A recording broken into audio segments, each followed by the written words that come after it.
Novel audio Cincin Kaisar Naga. Edisi 4622 hingga 4624. Suara serak 4622 tidak bisa hanya duduk diam. Apakah kamu mengenalnya? Sentian memandang kakak laki-laki Yao Mei dan bertanya. Tentu saja, Tuan Kui sangat terkenal di kota Binateng. Dia selalu berjalan menyamping di sepanjang jalan. Kata kakak laki-laki Yao Mei. Sekarang dia tidak bisa lagi berjalan sesuka hati, kakinya telah aku buat kacat. Kata Sentian, adik ipar, kamu terlalu ceroboh. Ayah Tuan Kui adalah salah satu dari 3 jenderal Binateng buas yang hebat. Sekarang kamu telah melumpuhkan kakinya, kamu sungguh berada dalam masalah besar. Kata kakak laki-laki Yao Mei dengan wajah kaget. Menyebabkan masalah besar. Sentian tersenyum tipis, aku tidak hanya akan melumpuhkan kakinya, aku juga akan membunuhnya. Setelah Sentian selesai berbicara, dia menusuk keras dengan pedang pembunuh naga di tangannya, dan kemudian mengambil pil binateng buas Kuiyu. Dan Kuiyu mati sebelum dia bisa memohon belas kasihan. Kali ini, kedua saudara laki-laki dan perempuan itu ketakutan setengah mati. Mereka tidak menyangka bahwa Sentian bahkan berani membunuh putra dari 3 jenderal binateng buas. Berani sekali. Aku dapat memberitahumu sekarang bahwa aku dipenjara karena aku mengalahkan Kuiyu. Sekarang aku telah membunuhnya, aku pasti akan terlibat pertikaian berdarah dengan keluarga Kui. Keluarga Kui pasti akan mengirim orang untuk memburuku. Jadi kalian berdua jangan ikuti aku, itu akan sangat berbahaya. Sentian berkata pada Yao Mei dan kakaknya. Faktanya, Sentian melakukan ini untuk menakut-nakuti Yao Mei dan kakaknya agar pergi dan berhenti mengikutinya. Bagaimanapun, Sentian sendiri meninggalkan kota Binateng tanpa mengetahui kapan, dan Yao Mei serta saudara laki-lakinya masih tinggal di kota Binateng. Jika dia mengikuti keluarga Kui ke dalam permusuhan, Sentian bisa pergi begitu saja, tapi saudara laki-laki dan perempuan mereka mungkin akan mati. Saudaraku, ayo pergi. Yao Mei menarik kakaknya. Bagaimanapun, mereka hanya bertemu secara kebetulan dengan Sentian, dan mereka tidak memiliki persahabatan yang mendalam. Yao Mei juga tidak pernah tidur dengan Sentian, itu tidak masalah sama sekali, jadi mengikuti Sentian seperti ini bukanlah masalah besar. Adik, karena adik iparku telah menyebabkan bencana besar, kami kakak dan adik tidak bisa hanya duduk diam dan menonton. Dalam hal ini, kita berdua sangat tidak manusiawi. Bagaimana aku bisa mengatakan bahwa kalian berdua sudah tidur bersama? Kamu sudah menjadi miliknya. Jika keluarga Kui benar-benar membuat masalah bagi adik iparku, aku tidak akan pernah berdiam diri. Lalu ketika keluarga Kui keluar dari kota Binateng dan mencapai pinggiran kota, tidak akan ada yang perlu ditakutkan. Selama kita tidak memasuki kota, mereka tidak akan pernah menemukan kita. Kata saudara Yao Mei dengan benar. Melihat kakaknya seperti ini, Yao Mei terlihat sangat terkejut dan menatap kakaknya dengan tidak percaya. Dan dia tiba-tiba merasa ada sesuatu pada kakaknya yang berubah.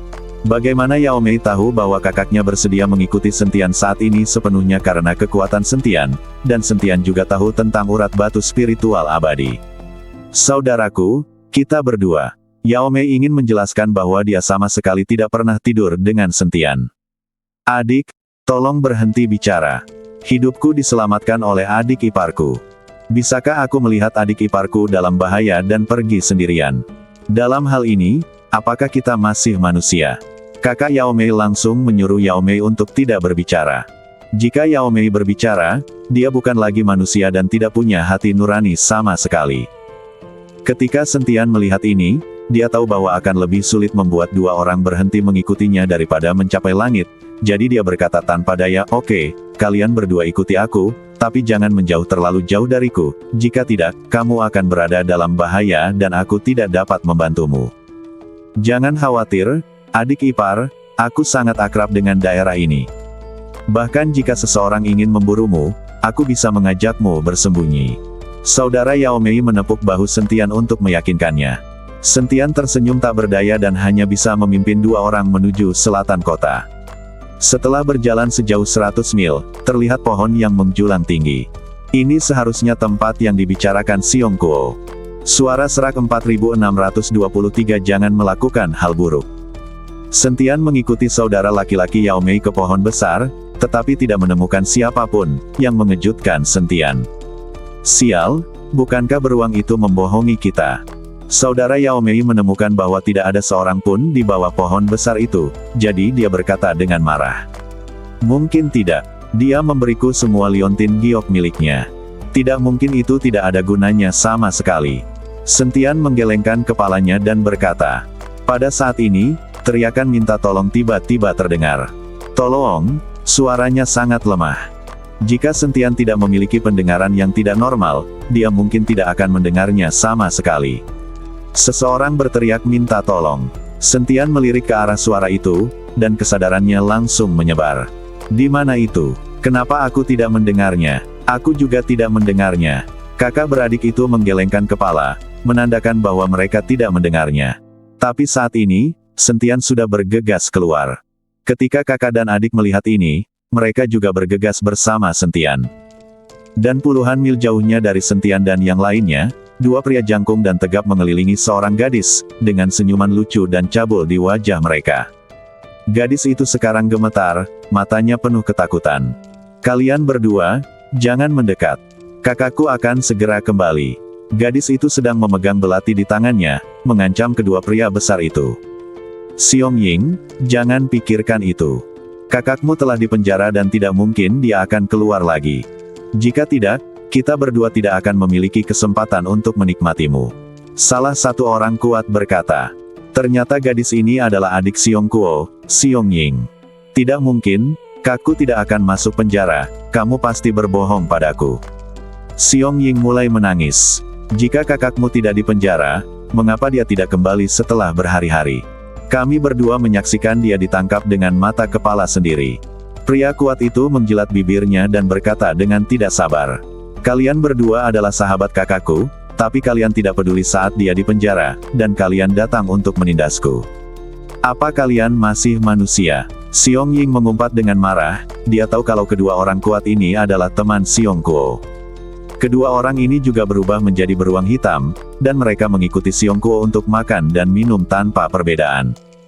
Tapi sekarang Xiong Kuo baru saja ditangkap, keduanya menyerang Xiong Ying. Sepertinya mereka berdua sudah lama mendambakan kecantikan Xiong Ying. Kami hanya membantumu, mengapa kami menindasmu? Kekuatanmu terlalu rendah. Kami berdua bersedia menggunakan kekuatan spiritual kami untuk berlatih bersamamu hanya untuk meningkatkan kultivasimu. Orang kuat yang berbicara lebih dulu berdebat. Biarpun aku Mah Tei, aku tidak bisa membiarkan kalian berdua berhasil. Setelah Xiong Ying selesai berbicara, belati di tangannya langsung menebas lehernya. Tapi begitu dia bergerak, seorang pria kuat melepaskan belati dari tangan Xiong Ying. Dia harus tahu bahwa kedua pria besar ini sama-sama berada di alam kesengsaraan tingkat 9, dan Xiong Ying tidak bisa menjadi lawan dari kedua orang ini. Sementara dia hanya berada di alam kesengsaraan tingkat ke-7. Setelah menepis belati dari tangan Xiong Ying, kedua orang itu bergegas maju, masing-masing meraih lengan, seolah ingin membelah Xiong Ying menjadi dua. Aku pergi dulu. Biarkan aku yang pergi dulu. Kedua pria kuat itu bertarung untuk mengikuti Xiong Ying terlebih dahulu. Berhenti. Pada saat ini, terdengar teriakan dingin, dan kemudian sosok Sentian muncul di depan mereka berdua. Kedua orang kuat itu tertegun sejenak, lalu memandang Sentian dan berkata, "Nak, jangan merusak perbuatan baik kami, keluar dari sini sekarang juga." Melihat perhatian kedua pria kuat itu tertuju pada Sentian, Xiong Ying tiba-tiba menghela nafas kaget dan melepaskan diri dari kendali kedua pria itu. Kedua pria kuat itu sangat terkejut hingga mereka mundur beberapa langkah sebelum berhenti. Xiong Ying berlari ke belakang Sentian dan berkata dengan berlinang air mata, "Rekan Tao, selamatkan aku." Mereka berdua memaksaku untuk berlatih kultivasi ganda. Aku tidak mau, aku sungguh tidak mau. Sentian memandang Xiong Ying, matanya langsung tumpul. Karena dia menemukan gadis di depannya sangat cantik. Gadis itu seperti peri yang keluar dari lukisan kuno. Kecantikannya bukan hanya kombinasi indah dari fitur wajahnya, tetapi juga temperamen dunia lain yang sekilas membuat orang tak terlupakan. Suara serak 4624 pahlawan menyelamatkan keindahan. Wajahnya sehalus dan sehalus bunga mawar yang sedang mekar, alisnya berasap seperti pegunungan di kejauhan, dan matanya seperti air musim gugur. Dan setiap kali dia berkedip, dia sepertinya menceritakan kisah yang tak ada habisnya.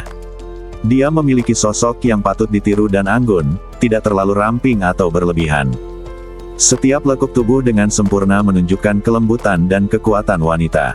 Pinggangnya seringan pohon willow, dan langkahnya anggun. Roknya berayun lembut saat berjalan, seperti daun teratai yang bergoyang tertiup angin pagi, anggun sekaligus lincah. Dan dia mengenakan gaun bergaya antik, yang sepertinya dibuat khusus untuknya. Bahannya lembut dan halus, penuh warna namun elegan. Roknya mencapai mata kaki, dan sepatu bersulam halus terlihat samar-samar, menambah keindahan pesona klasik. Adik ipar, kamu berlari terlalu cepat, tunggu kami. Saat ini, Yao Mei, kakak dan adik mengejarnya. Namun saat kakak Yao Mei melihat Xiong Ying, dia tertegun sejenak, matanya lurus, dan air matanya langsung mengalir. Cantik sekali. Bagaimana bisa ada wanita secantik itu? Saudara Yao Mei mau tidak mau berkata. Yao Mei memandang Xiong Ying di depannya dan merasa sedikit malu. Dibandingkan dengan Xiong Ying, dia benar-benar terlalu biasa. Kamu membuatku marah. Jika kamu tidak ingin Mah Tei, menjauhlah dariku. Jangan tunda kami melakukan bisnis. Seorang pria kuat tampak sedikit tidak sabar dan berteriak keras. Barulah kemudian kakak Yao Mei bereaksi dan melihat kedua pria kuat itu. Rekan Taois, selamatkan aku, selamatkan aku. Ada air mata di mata Xiong Ying, dan dia terlihat sangat menyedihkan. Gadis, jangan takut, aku akan melindungimu. Saudara Yao Mei segera berdiri di depan Xiong Ying dengan ekspresi lurus di wajahnya. Sentian melirik ke arah saudara laki-laki Yao Mei dan tidak bisa menahan senyum dan berkata, bisakah kamu mengalahkan mereka berdua? Kakak Yao Mei memandang kedua pria kuat itu, lalu menggelengkan kepalanya dan berkata, aku tidak bisa melakukannya, tapi aku masih memilikimu. Jika kamu mengalahkan mereka berdua, aku akan bisa menangkap mereka. Saudara Yao Mei telah melihat kemampuan Sentian. Meskipun dia hanya berada di alam kesengsaraan tingkat 9, sangatlah mudah dan menyenangkan untuk bertarung di alam Mahayana tingkat keempat. Terlebih lagi, Sentian baru saja membuni banyak biksu dari keluarga Kui. Dia harus tahu bahwa para kultivator itu semuanya berkuasa di alam Mahayana. Kamu benar. Sentian tersenyum tak berdaya, orang ini ingin menjadi seorang pahlawan untuk menyelamatkan kecantikan, tetapi dia harus mengambil tindakan sendiri. Sial, kamu ingin Mah Tei, kan? Salah satu orang kuat itu sedikit cemas dan bergegas menuju Sentian dan yang lainnya. Sentian bahkan tidak melihatnya, tapi dia melambaikan tangannya dengan santai, dan kekuatan besar tiba-tiba meledak, menjatuhkan orang kuat itu. Tubuh lelaki kuat itu jatuh ke tanah, muntah darah, dan dia tidak bisa bangun untuk beberapa saat. Saat berhadapan dengan kultivator dengan level yang sama, Sentian bahkan tidak repot-repot melihatnya. Benar-benar tidak ada perbedaan antara menghancurkan seekor semut sampai Mah Tei. Ketika orang kuat lainnya melihat ini, dia tercengang. Dia tidak pernah berpikir bahwa Sentian, orang dengan tingkat kultivasi yang sama dengan mereka, yang berada di alam kesengsaraan tingkat 9, dapat mengalahkan mereka dengan begitu mudah. Ini luar biasa. Orang kuat itu membungkuk, meraih temannya, dan kabur dengan cepat. Sentian tidak mengejarnya. Bagaimanapun, tidak ada kebencian yang mendalam dan tidak perlu membunuh mereka semua. Terlebih lagi, Sentian dan Xiong Ying tidak saling mengenal saat ini. Melihat Sentian menjatuhkan dua pria kuat dengan lambaian tangannya, mata Xiong Ying dipenuhi dengan keterkejutan, dan matanya sedikit berubah ketika dia melihat ke arah Sentian. Cantik, jangan takut, adik iparku telah mengusir mereka.